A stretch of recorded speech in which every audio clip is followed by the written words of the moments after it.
deve ter percebido, em Chaves e Chapolin, a galera fuma muito. Como vai, dona Cigarra? E como está seu marido? Ele foi fumado. Infelizmente, esse vício foi o grande responsável por levar vários de nossos heróis e hoje você vai saber tudo a respeito disso, porque dia 29 de agosto é o Dia Nacional de Combate ao Fumo. Então se prepare para não pegar um cigarro para fazer manobras de ioiô e vem com a gente. Cigarro é uma coisa maluca, porque muda muito a percepção das pessoas de acordo com as suas gerações. Eu sou de 91, então eu me lembro muito bem de anos 90, a galera fumando muito. Meu avô, principalmente, era uma chaminé. Fumava em casa, fumava no carro, fumava em todo canto. E era algo muito, mas muito comum até alguns anos atrás. A galera fumava em lugares fechados, a gente chegava em restaurantes, o pessoal perguntava, você quer área de fumante? Meu, na boa, era liberado fumar dentro de avião, dá pra acreditar nisso? Mas aqueles que são mais jovens ainda, que pegou 2005 para frente, mais ou menos, devem ter a percepção do Brasil muito menos fumante, porque o número de fumantes caiu muito, temos leis mais rígidas, mais campanhas de incentivo contra o cigarro e por aí vai. Tanto é que de 2010 para cá, o número de fumantes no Brasil despencou em 35% e no mundo todo tem diminuído. O que leva muita gente a assistir Chaves e Chapolin e comentar coisas mais ou menos assim no canal. Oi, anos 70, isso que foi época boa. Professor fumando charuto dentro de sala de aula. Madrugão com o seu derby queimando mão de criança. Isso que era macho de verdade, não os Nutella de hoje em dia. Isso só cola pros selvagens. Vamos analisar cada caso, porque algumas pessoas eu só vi fumando em cena. No caso da Florinda, por exemplo, eu só me lembro de vê-la fumando e interpretando a Celina. E eu queria chegar mais cedo, mas não passava um táxi nem pra remédio. O Carlos Villagrán também fuma em algumas ocasiões, mas é coisa rara. Pois então venha. A Maria Antonieta eu sequer me lembro de ter visto fumando, talvez tenha aparecido, talvez não, sinceramente não me lembro, mas a real é que fazendo pesquisa para esse vídeo, a gente não encontrou absolutamente nada se essas pessoas fumavam na vida real mesmo. E para não ter nenhuma foto conhecida fumando, não ter mais informações a respeito disso, eu acredito que eles nem fumavam não, só fumavam em cena, aquele quando precisava, ou então fumaram durante um período muito curto de suas vidas. Coincidentemente, todo mundo que eu falei tá vivo até hoje. Ainda bem. Mas espera aí, também tem o Edgar Vivar, que tá vivo, firme e forte até hoje. E nos primeiros episódios de Chaves, em muitos momentos, ele fuma também. Bem, como eu dizia, o que eu queria mesmo era passar o Natal com a família. Até o personagem, Sr. Barriga, fala sobre esse vício. Eu devo reconhecer com certa vergonha que faz mais de 20 anos que eu fumo. Mas nunca soltou a fumaça, não é? E virou até piada do Chapolin na saga dos Piratas, porque ele aparece na primeira parte. Está vendo esses barris aí? Sim, são parentes deste aqui? E no segundo episódio, depois de ser pego, rola isso aqui. Onde é que tá essa louca? Saiu um pouquinho, capitão. Ele foi comprar cigarros, mas ele volta já. Ele volta já. E por que tem tanta certeza que ele vai voltar? Porque ele tem que trazer o troco do dinheiro. Mas, mesma coisa, também não encontrei nada a respeito do Edgar Vivar falando se fumava, se não fumava, nada. Mas, como eu disse, vamos lembrar que nos anos 70 fumar era algo muito, mas muito comum. Eu não consegui encontrar dados dos anos 70 do México, mas esse gráfico mostra a baixa da população fumante de 2002 até 2016.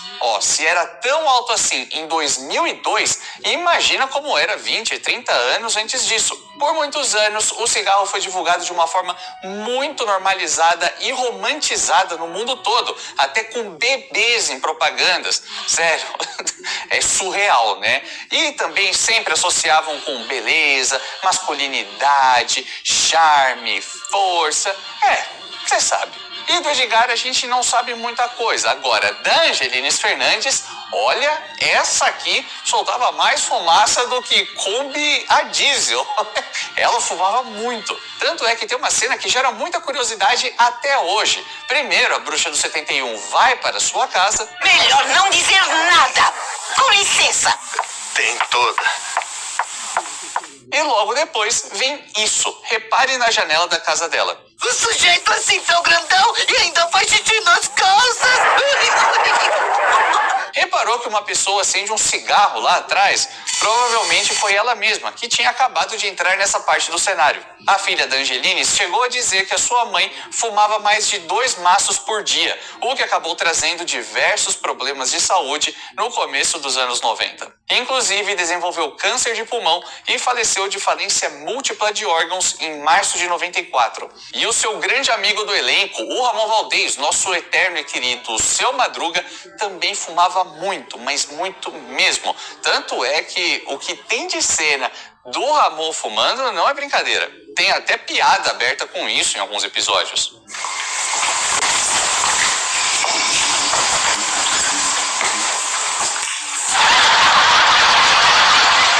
O cara era uma máquina de fumaça, eram outros tempos, mas ele chegou a fumar escondido das enfermeiras quando estava internado, já no finalzinho de sua vida. Inclusive, ele ficou bem mal de saúde por anos. Se você não sabe, é só assistir o vídeo que está aqui no card, porque a gente detalhou tudo sobre o fim do Ramon Valdez, como foram seus últimos momentos de vida. Quando entrevistamos o Esteban, o filho do Ramon, deu para perceber a frustração dele, não sei se essa é a melhor palavra, quando fala a respeito dos cigarros do pai. As marcas de pintura, os cigarros.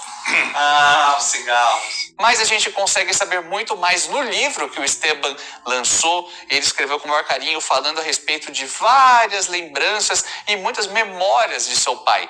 Esse capítulo específico é dolorido, tanto é que se chama A Maldição da Família. Quando meu pai era adolescente e ainda morava em Ciudad Juárez, ele experimentou um cigarro pela primeira vez. Como acontece com todos, parecia desagradável, mas para ficar legal com os amigos, continuou fumando, até que infelizmente começou a pegar o gosto e passou a fumar mais, embora de forma discreta. A situação piorou quando os atores de Hollywood das décadas de 30 e 40, como Humphrey Bogart e John Wayne, atores que os irmãos Valdez admiravam, apareceram fumando em seus filmes, que supostamente reforçou a virilidade dos personagens que interpretaram.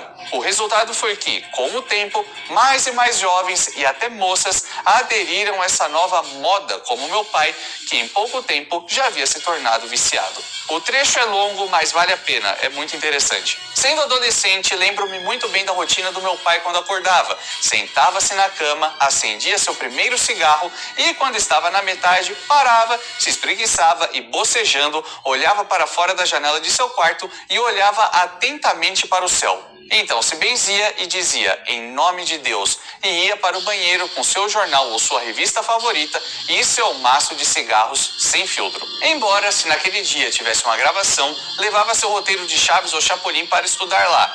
Dentro do banheiro, ele continuava fumando e saía fumando. O passo seguinte era pedir para que a gente preparasse um café preto com açúcar bem quente e levar onde ele estivesse. Ao mesmo tempo, acendia outro cigarro e continuava lendo notícias no jornal, assistindo televisão ou revisando seu roteiro. Quase todos os eventos eram acompanhados por outro cigarro. E claro, era inevitável após o café da manhã, almoço ou jantar, também acompanhado de outro café. É um pouco louco imaginar o Seu Madruga de manhã ali tomando um café, lendo roteiro, ou então lendo roteiro quando estava no banheiro, mandando aquele fax. Ai, mamãezinha, eu não aguento mais. Ai, churros!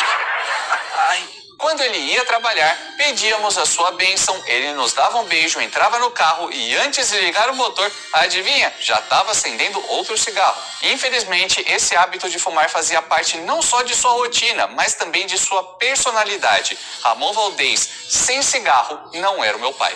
Para piorar a situação, ao gravar Chaves e Chapolin, muitas vezes o fazia enquanto fumava, o que naquela época no México raramente era visto na televisão. Então, se você assiste Chaves e Chapolin e vê a galera fumando e pensa, mas na década de 70 isso deveria ser muito comum, provavelmente isso acontecia o tempo todo, pelo jeito não. Sem medo de errar, estimo que ele fumou facilmente mais de 3 maços de cigarros por dia. Provavelmente esse vício desagradável, junto com a tendência genética da família Gomes Valdez Castilho, com grande propensão a adoecer por causa do câncer, levaria meu pai a adoecer e morrer. Meu avô Rafael, minha avó Guadalupe e meus tios Herman, Cristóbal e recentemente Manuel morreram da mesma doença. Pensa só o quanto isso é forte, o quanto isso é profundo e triste, porque o Esteban tem lembranças muito claras das manhãs ao lado do seu pai. Vamos lembrar que o Ramon faleceu há 36 anos.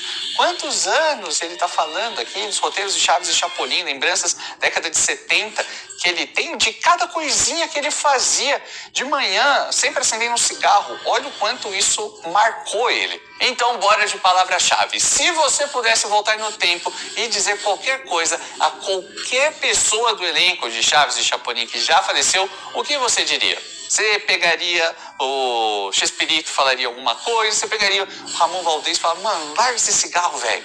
Você vai morrer jovem desse jeito, a gente te ama, a gente quer você por aqui por muito tempo. Provavelmente isso é o que eu falaria, né? Porque eu já comecei a falar muito no fundo do coração. Para Angelines a mesma coisa também. Enfim, conta aí, quero saber. E é claro, só dando um reforço, de forma alguma esse vídeo, até mesmo que eu estou falando, tem um tom moralista. Muito pelo contrário. A ideia é uma conscientização e também explorar esse lado dos atores e das famílias que a gente muitas vezes não sabe. Acho que esse tipo de informação é muito importante passar. Obviamente, mais uma vez, sem julgamento algum, é lógico. Tá bom? Põe a sua criatividade para funcionar e enquanto isso eu vou falar sobre aquele que provavelmente é o cara que mais apareceu fumando no seriado, o Mestre Linguiça. Professor Girafales e Charuto estão sempre juntos, o que é no mínimo curioso, porque em sua autobiografia o Rubem conta a respeito de um momento em que pediu permissão para o Chespirito para realizar um trabalho e foi negado. Uma empresa em Los Angeles, Califórnia, me propôs fazer um comercial de cerveja que seria muito bem pago. Então falei com o Roberto para avisá-lo e ele me disse categoricamente que não. Sua imagem é saudável, Rubem. Você não pode anunciar cigarros, cervejas, conhaques ou licores sem vícios. E teve muita razão. Se as pessoas viessem me ver nos meus shows ou assistissem ao programa, era por conta do exemplo através do saudável professor Girafales. Ele não fumava cigarro, mas charuto estava sempre ali. Sei lá. Cheira que é uma delícia. Enfim, até o final de sua vida, ele continuou ali fumando seu charuto numa boa e o vemos assim em muitas imagens. E chegou até a dizer isso aqui em uma entrevista para o jornal mexicano Reforma.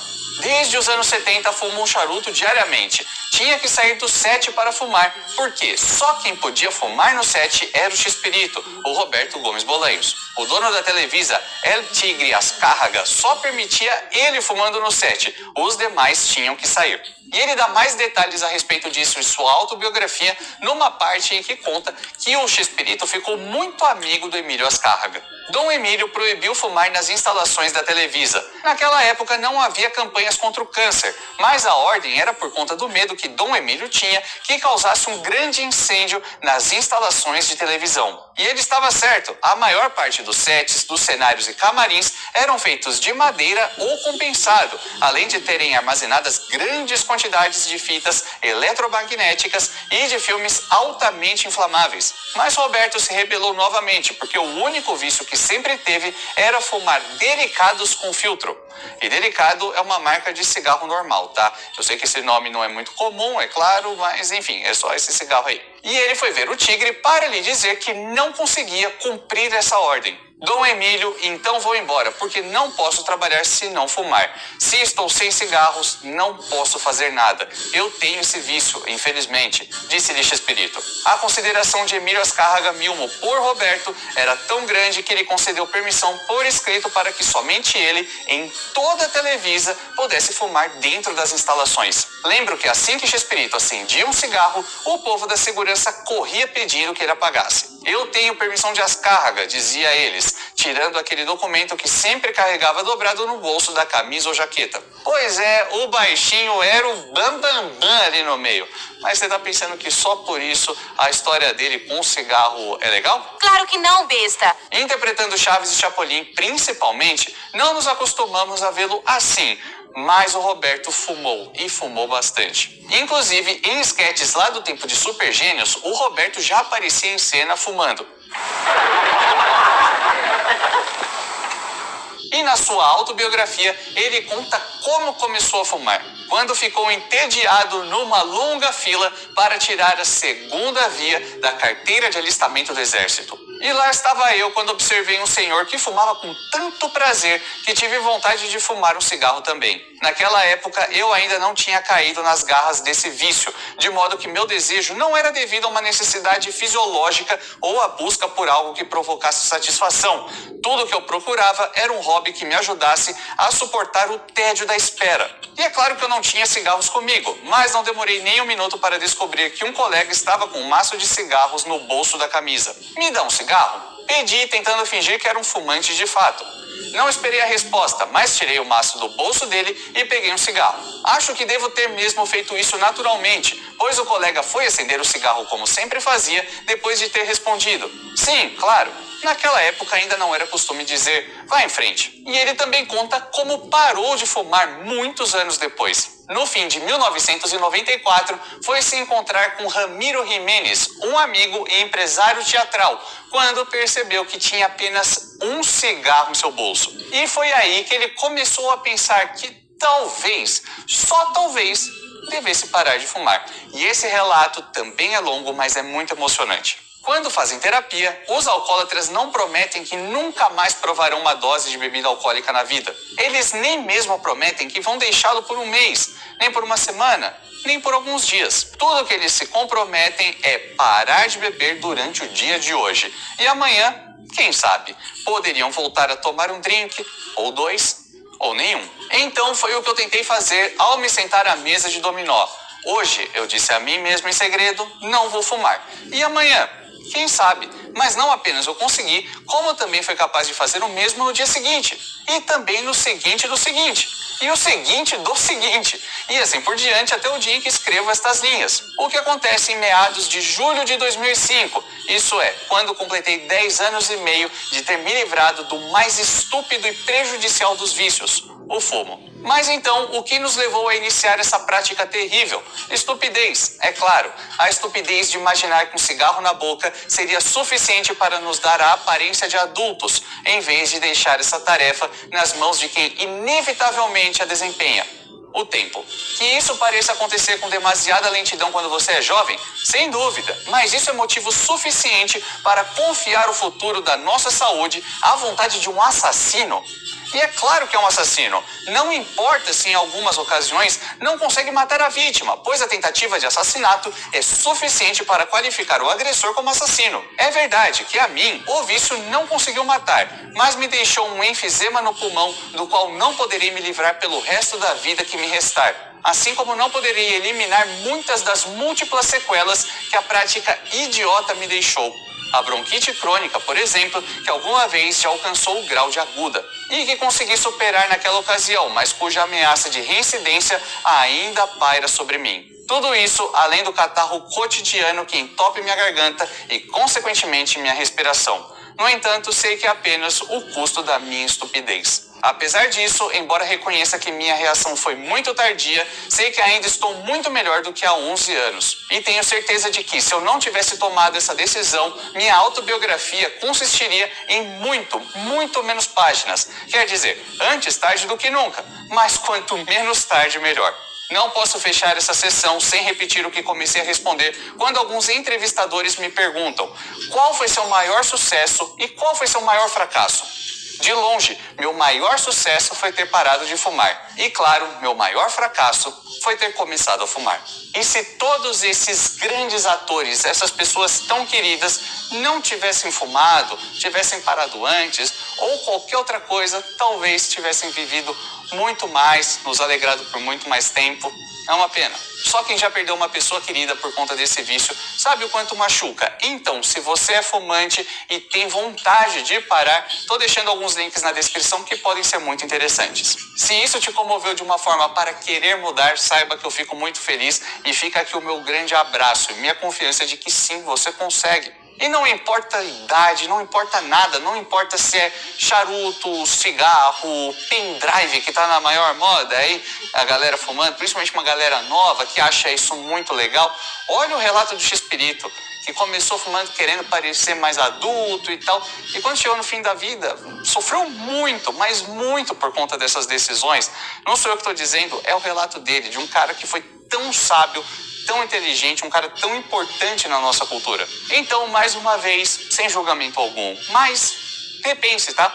E se você não fuma nada, conselho de amigo, nem comece, nada, nem mesmo esse pendrivezinho da moda. Nas palavras do próprio Roberto, a ideia dele lá atrás já era parecer mais adulto, mais descolado e blá blá blá. No fim da vida chamou tudo isso de estupidez. Então, não vai nessa não, beleza? Até porque, como eu disse, o fim de vida dele foi muito, mas muito sofrido. Infelizmente, o Chespirito passou por maus bocados por muitos anos e você pode saber tudo sobre isso no vídeo que está aqui do lado. Logicamente, com o maior respeito do mundo, a gente reuniu informações sobre o final da vida do Roberto, que ele não conseguiu respirar direito, teve que se mudar. Enfim, não foi nada fácil e a gente se vê no próximo vídeo nessa mesma hora e nesse mesmo canal.